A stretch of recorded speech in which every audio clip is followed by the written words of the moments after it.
Somewhere in Western New South Wales, you can buy a 3-bedroom house for the price of a used Toyota Camry. The median house price is $26,000, not $260,000. $26,000? That is less than a 10% deposit in Sydney. While Sydney's median house price hit $1.6 million in 2025 and Melbourne crossed $1 million, there are towns across Australia where you can buy an entire property for what city dwellers spend on 6 months of rent. We are talking about 15 towns where the economics have broken so completely that it feels like a glitch in the system. Some had thriving populations before industries collapsed. Others are functional communities nobody wants to move to. Here is what nobody wants to acknowledge. They are cheap for reasons that will not change. We are not talking about hidden gems. We are talking about places where the forces that drove prices down, isolation, job loss, climate extremes, are not reversing. The Australian dream of home ownership is not dead. It has just relocated to places most Australians refuse to live. So let us talk about 15 towns where you can still afford a house and why almost nobody is taking that deal. Number 15 is Nyngan, New South Wales. Population around 2,000. Median house price in early 2026 is approximately $135,000. Nyngan sits on the junction of 3 major highways. You would think connectivity equals value. It does not. Nyngan is 583 kilometres northwest of Sydney. The town exists because of agriculture. When commodity prices are strong, Nyngan survives. When they are weak, it contracts. Young people leave for stable jobs in coastal cities. The population has been declining since the 1980s. For $135,000, you get a 3-bedroom weatherboard house on a 1/4-acre block. Sometimes you get a shed. The upside is genuine community spirit. Nyngan has a hospital, schools, a pool, and a golf course. The challenge is employment. If you are not in agriculture or working for the council, options are limited.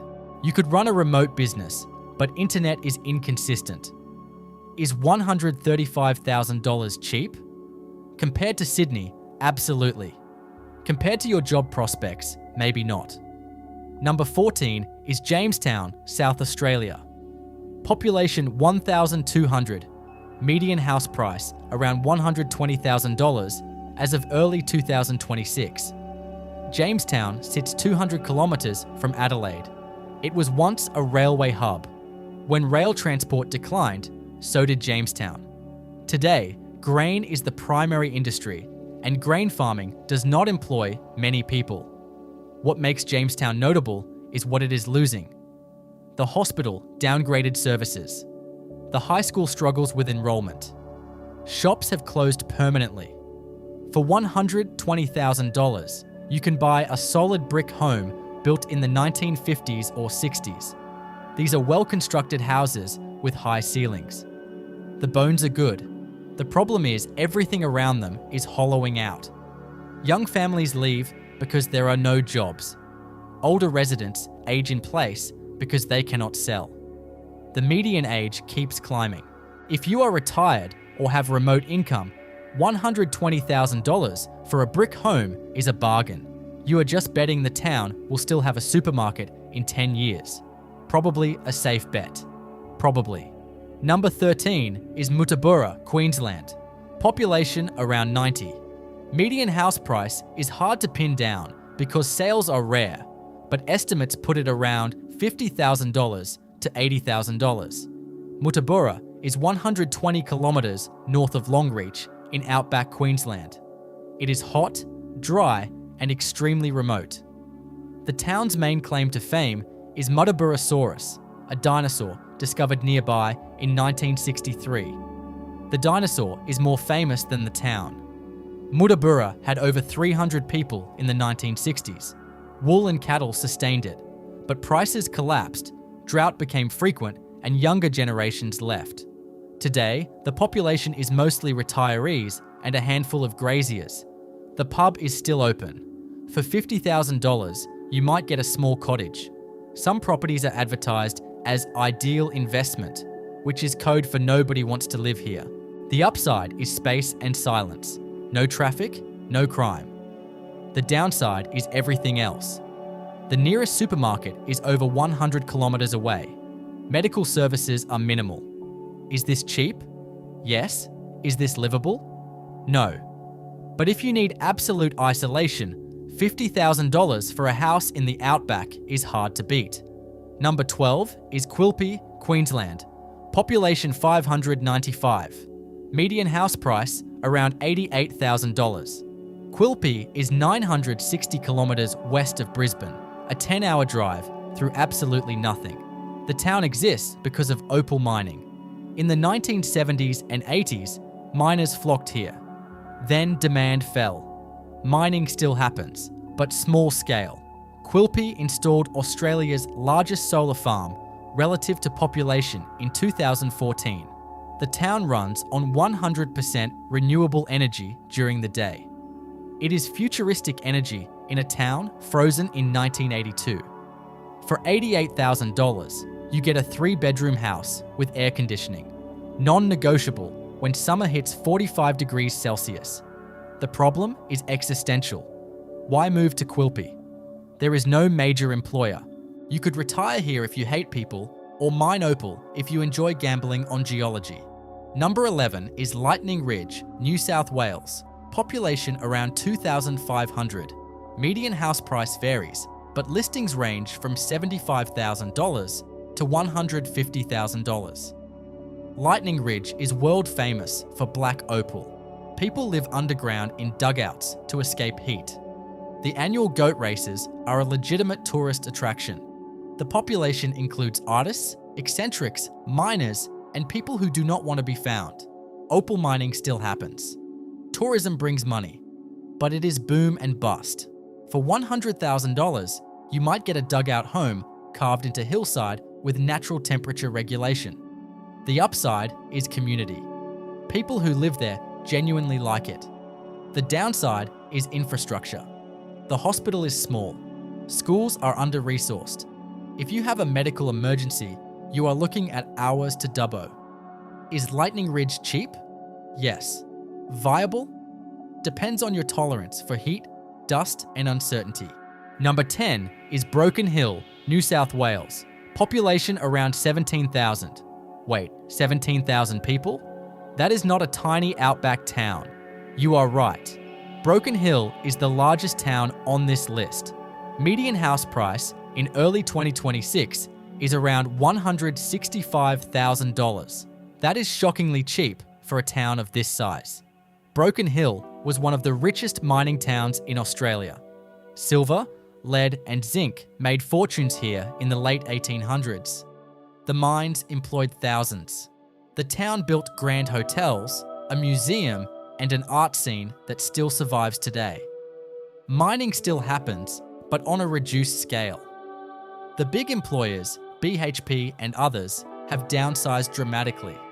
Younger people leave for opportunities elsewhere. The population has been declining for decades.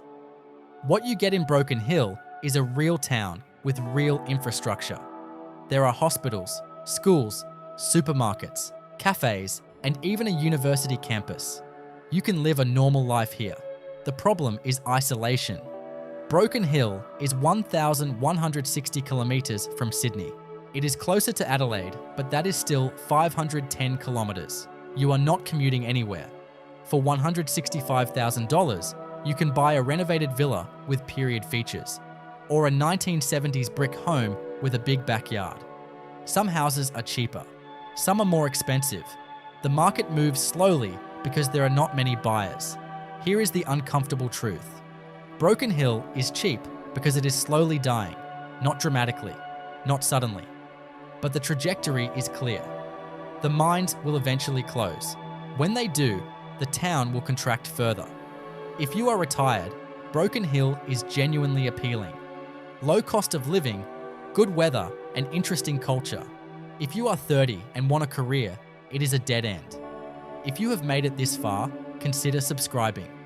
It helps us create more videos like this, and it is completely free.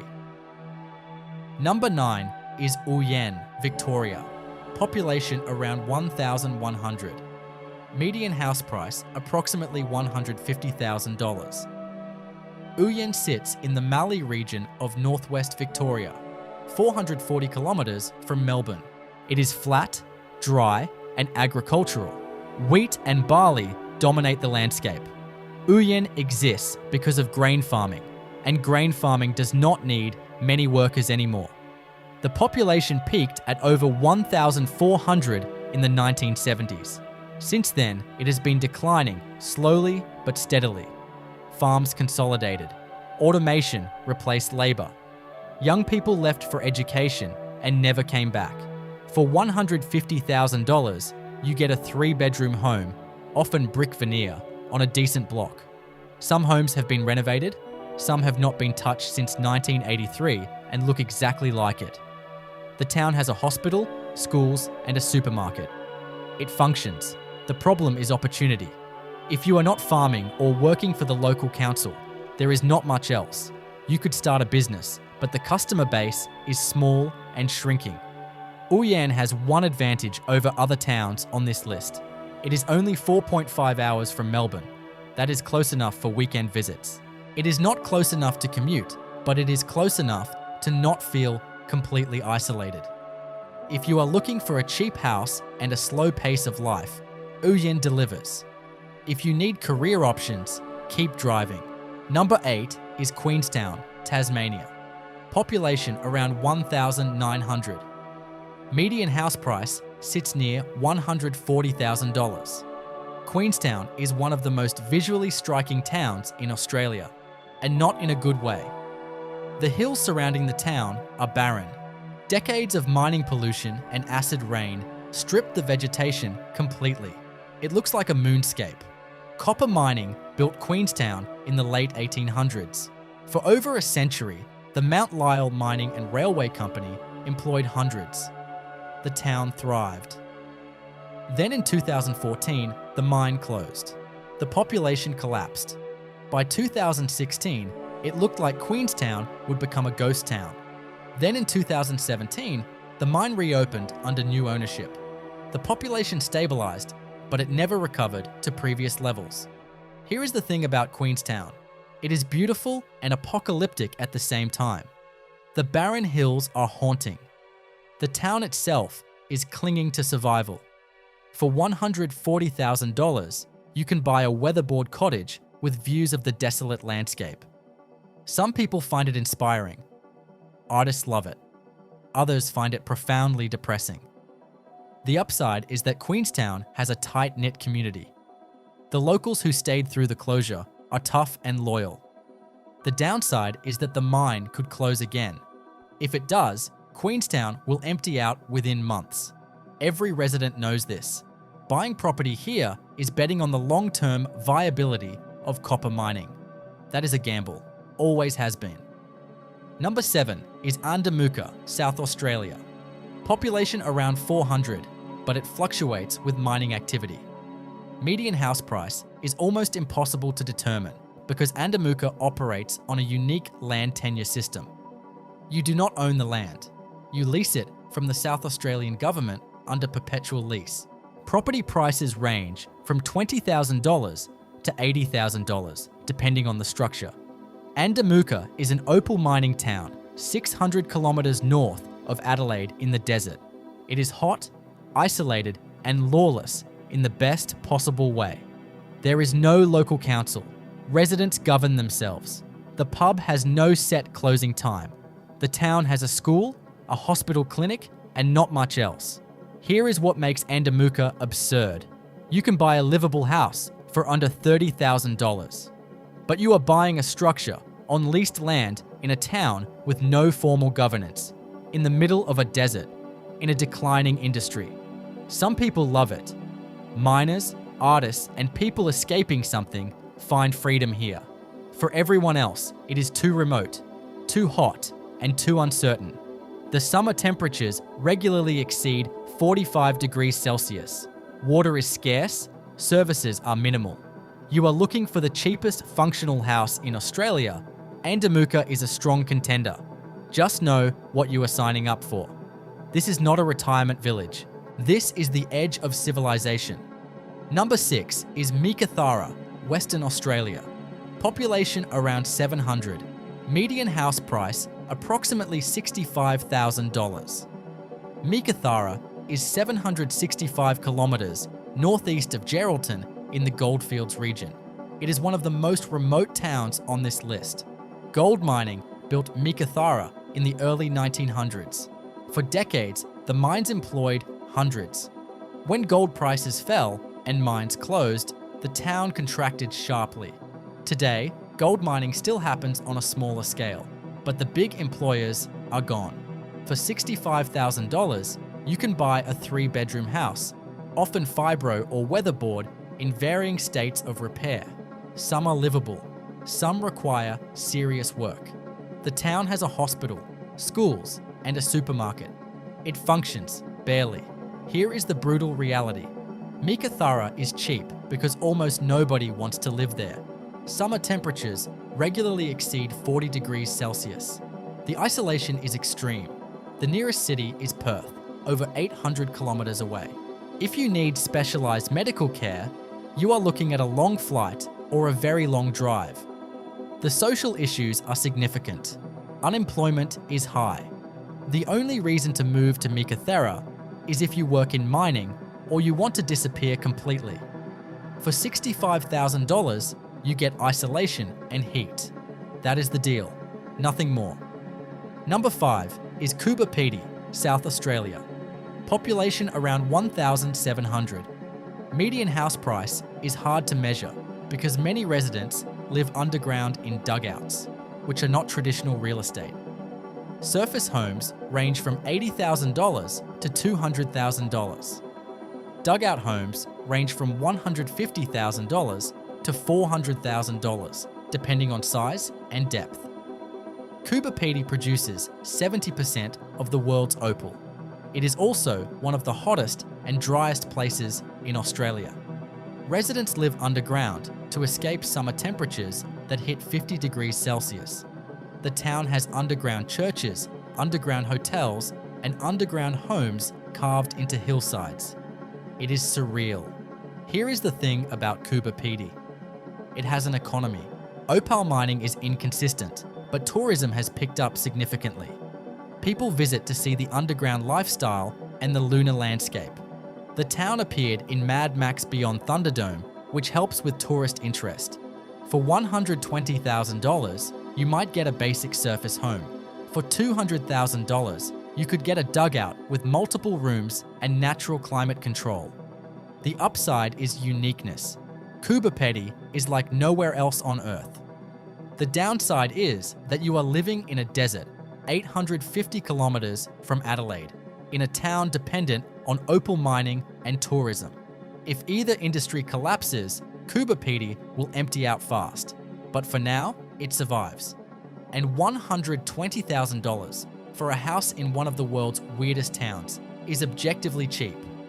Just be prepared for the heat and the isolation. Number 4 is Wyndham, Western Australia. Population around 800.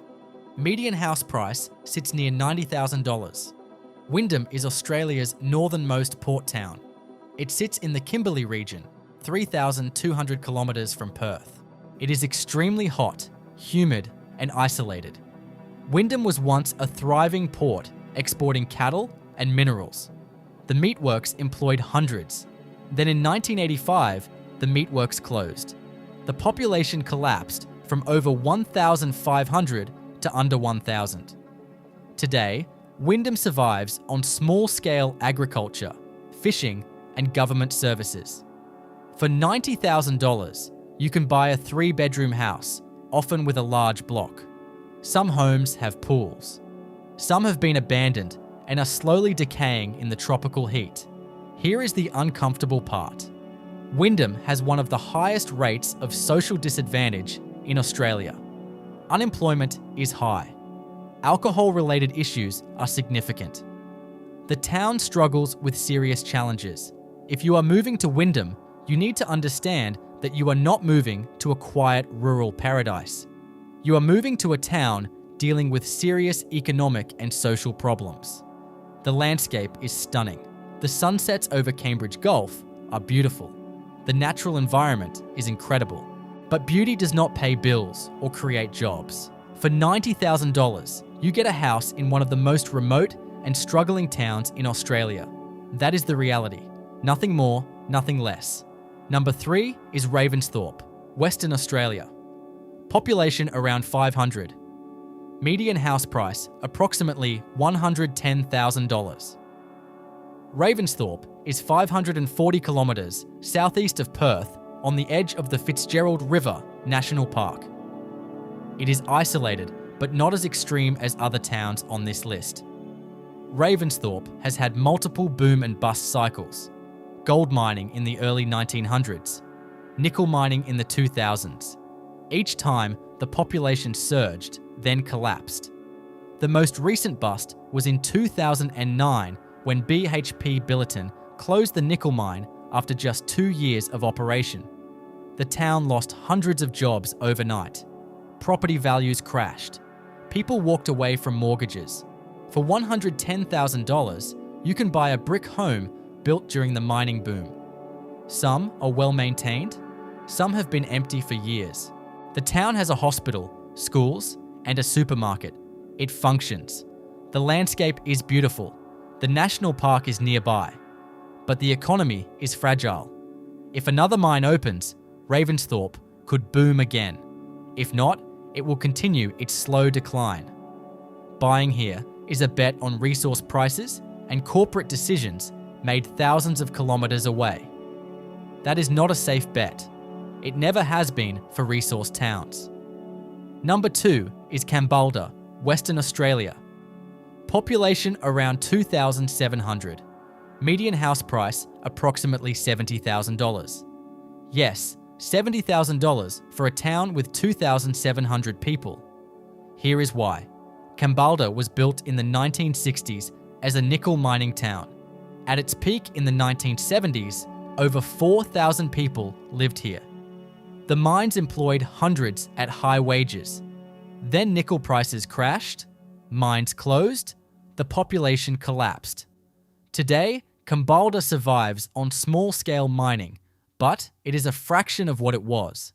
The town has infrastructure, schools, a hospital, shops, but it feels oversized for its population. Streets are empty. Houses sit vacant. For $70,000, you can buy a 3-bedroom house, often brick or asbestos, built in the 1960s or 70s. Some are livable, some need work. The town is only 60 kilometres from Kalgoorlie, which is a real city with jobs and services. That proximity should increase Kambalda's value, but it does not. People would rather live in Kalgoorlie and commute than live in Kambalda. The stigma is real. Kambalda is seen as a dying mining town. The reputation matters. For $70,000, you are buying into that perception. If nickel prices surge, Kambalda could revive. If they do not, you own a cheap house in a slowly emptying town. And finally, number 1. Andamooka, no. Kambalda, close. The cheapest functional town in Australia where you can still buy a house is Wilcannia, New South Wales. Population around 750. Median house price, $26,000. Not a typo, $26,000. You can buy a house in Wilcannia for less than a second-hand car. Here is why. Wilcannia is 960 kilometres west of Sydney on the Darling River. It was once called the Queen City of the West. In the 1880s, paddle steamers transported wool down the river.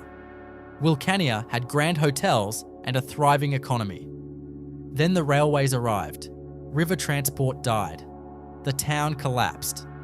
Today, Wilcannia has one of the highest unemployment rates in Australia. Social issues are severe. The town struggles with poverty, health problems, and deep disadvantage. For $26,000, you can buy a small house, often weatherboard or fibro, in need of repair. Some are barely livable. The town has a hospital, a school, and a supermarket, but services are stretched thin. Here is the thing nobody wants to say. Wilcannia is cheap because it is one of the most disadvantaged towns in Australia. Buying property, there is not an investment. It is not a lifestyle choice. It is buying into a community facing enormous challenges with limited support. The landscape along the Darling River is beautiful. The history is rich, but the present is hard. For $26,000, you get a house. You do not get opportunity. You do not get services. You do not get a future that looks better than the present. That is why it is so cheap. That is why almost nobody is buying. If you take anything from these 15 towns, maybe let it be this. Cheap property in Australia is not a glitch in the system. It is the system working exactly as designed. Capital flows to where returns are highest. Jobs cluster in cities. People follow jobs. Infrastructure follows people. What gets left behind are towns where the economics no longer work, where industries have collapsed, where populations are aging and shrinking, and where the future looks dimmer than the past. These towns are not hidden gems waiting to be discovered. They are warnings about what happens when single industries fail, when isolation becomes unsustainable, when climate makes daily life uncomfortable, and when demographics shift in the wrong direction. Every one of them had a reason to exist. Every one of them lost that reason. The dream of home ownership is not dead in Australia. It has just relocated to places most people cannot or will not live. You can buy a house for $26,000 in Wilcannia, but you are not buying a home. You are buying a structure in a town that the rest of Australia has quietly decided does not matter anymore. And maybe that is the real glitch in the system. Not that houses are so cheap in these places, but that we are all okay with that.